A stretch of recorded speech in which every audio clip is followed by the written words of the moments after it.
যদি একটা কনজেস্টেড এরিয়ায় আমাকে বলেন 2 ঘন্টার মধ্যে জায়গা খুঁজে দিতে হবে, হাউ ইজ ইট পসিবল?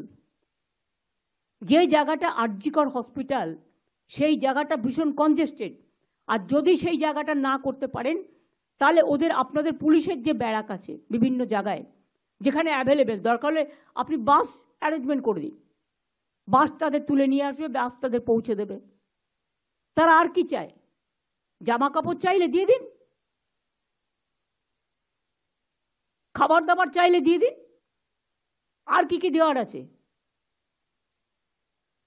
আপনারা যদি কাউকে পাঠানো, দায়িত্বটা তো সেন্ট্রাল গভর্নমেন্টকে নিতে হবে,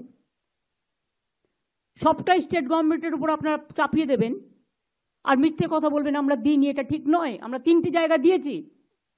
কিন্তু আপনি যদি রোজ সংখ্যা বাড়ান বাংলাটাকে গ্রাস করবার জন্য, পুলিশের হাত থেকে সবটাই কেড়ে নিতে চান রাজ্য সরকারকে, কেন্দ্রীয় সরকারের এর মধ্যে পুরো চক্রান্ত আছে। আমি কোর্টকে কোনো ব্যাপারে একটি কমেন্টসও করব না, because we are bound to accept the court verdict. কিন্তু মনে রাখবেন কেন্দ্রীয় সরকারের সম্পূর্ণ চক্রান্ত আছে এবং আরও কয়েকটা left parties, they are also involve in this conspiracy, যাদের মানুষের কাছে যাবার ক্ষমতা নেই। যেহেতু আমরা কিছু পাল্টা করছি না, একতরফা হয়ে যাচ্ছে। রাতের বেলায় পুজোর সময় পুলিশ রাত জেগে পাহাড় দেয়, কোনো দুর্ঘটনা ঘটলে পাহাড় দেয়, দাঙ্গা হলে পাহাড় দেয়, দুর্যোগ হলে পাহাড় দেয়।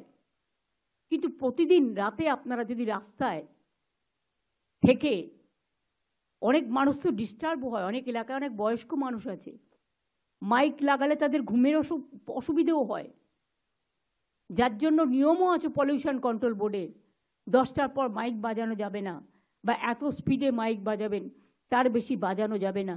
তা সত্ত্বেও আমরা সব ছেড়ে দিয়েছি।